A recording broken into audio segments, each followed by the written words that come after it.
মানুষ মনে করে আল্লাহকে পেতে গেলে ওই আব্বাকে ধরা লাগবে, এই জন্য আব্বারও কোনো অভাব নেই। ল্যাংটা বাবা, দয়াল বাবা, একবারে দেখি লালন শাহের মাজারে রাত 9টার সময় ওরা দুধ খাওয়াচ্ছে। বলি ভাই এ কি করেন? বলে হুজুর এ তো আল্লাহর ওলি। তাই আল্লাহর ওলি তার পোশাক আশাক কই? বলে হুজুর পোশাক নেই, তাই কি হয়েছে? আর মাল আছে।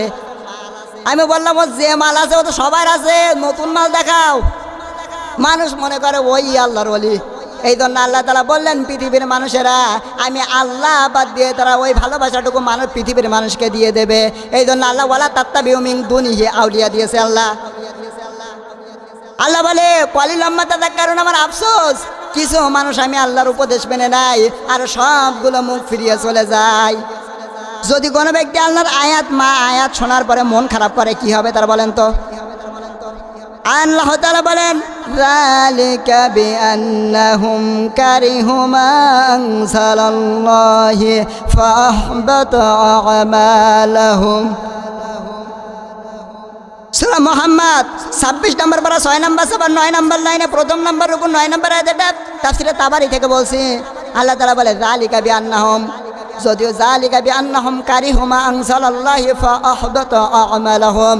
আল্লাহ তাআলা বলে যদি কোনো আমি কোরআন নাজিল করেছি, এই কোরআনে যতগুলো বিধান দিয়েছি কোনো মানুষ যদি না মানে না, কোনো মানুষ মানে না, তাতে শুধু মানে না শুধু মন খারাপ করে যে এতগুলোকে পারা যায়, আল্লাহ বলে ফাআহবাতা আমালাহুম, তার জীবনের সব আমল ধ্বংস হয়ে গেছে। কারিহু মানে অপছন্দ করা, আমলের বহু বচন আল্লাহ ফাআহবাতা আমালাহুম, আমলের বহু বচন আল্লাহ আমাল দিয়েছে। আল্লাহ তাআলা বলে যদি কোনো ব্যক্তি আয়াতের উপরের কথাগুলো মেনে নেয়, আল্লাহ বলে ফাআহবাতা আমালাহুম, তার জীবনের সব আমল ধ্বংস হয়ে গেছে। যদি কোনো ব্যক্তি আল্লাহর আয়াত নিয়ে মন খারাপ করে, তার যদি এই অবস্থা হয়, যদি কোনো ব্যক্তি আল্লাহর আয়াত না মানে তার কি অবস্থা হবে? কোরআনুল কারীম জানিয়েছে ওয়ামান আযলামু মিম্মান যুক্কিরা বিআয়াতি রাব্বিহি সুম্মা আরাদা আনহা ইন্না মিনাল মুজরিমিনা মুনতাকিমুন। সূরা সাজদা 21 নম্বর পারা 16 নম্বর সূরা 2 নম্বর লাইনে 2 নম্বর উপর 22 নম্বর আয়াতটা তাফসীরে মুরিন থেকে বলছি। আল্লাহ তাআলা বলে ওয়া মানে এবং মান মানে ওই ব্যক্তি আজলাম। আল্লাহ তাআলা বলে এখানে আল্লাহ বড় জালিমের পরিচয় দিয়েছে। আল্লাহ তাআলা বলে পৃথিবীর জমিনের সবচেয়ে বড় জালিম হচ্ছে ওই লোকটা মিম্মান যুক্কিরা বিআয়াতি, যাকে আমি আল্লাহর আয়াত দিয়ে ওয়াজ করা হয়। এখানে ওয়াজ হচ্ছে কার আয়াত দিয়ে? আমি ফেসাল বানিয়ে বলছি।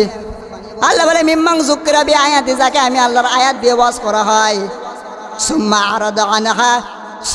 আরাদা আনহা, ওই মানুষগুলো সতর্ক না হয়ে পেছন দিক ফিরে চলে যায়। আল্লাহ তাআলা বলে ইন্না মিনাল মুজরিমিনা মুনতাকিমুন।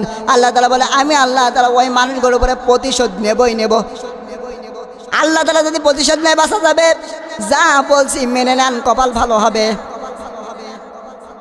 এখন অনেক মানুষ মনে করে যে এই ভালোবাসা যদি আল্লাহকে দেয়, যে ভালোবাসা আল্লাহকে দেওয়ার কথা, ওই ভালোবাসাটুকু এখন মানুষেরা, পৃথিবীর মানুষেরা আল্লাহকে বাদ দিয়ে ওই পৃথিবীর মানুষকে ভালোবাসা দিয়ে দিয়েছে। মানুষ মনে করে আল্লাহকে ধরতে গেলে ওই আব্বাকে ধরা লাগবে, এই জন্য আব্বার অভাব নেই। এখন ল্যাংটো বাবা, এখন সমাজে সবচেয়ে বেশি ল্যাংটো মানুষ পীর। কথা বলেন না কেন? এই পীরের অনুসরণ করে আজকে মানুষগুলো সব ধ্বংস হয়ে যাচ্ছে।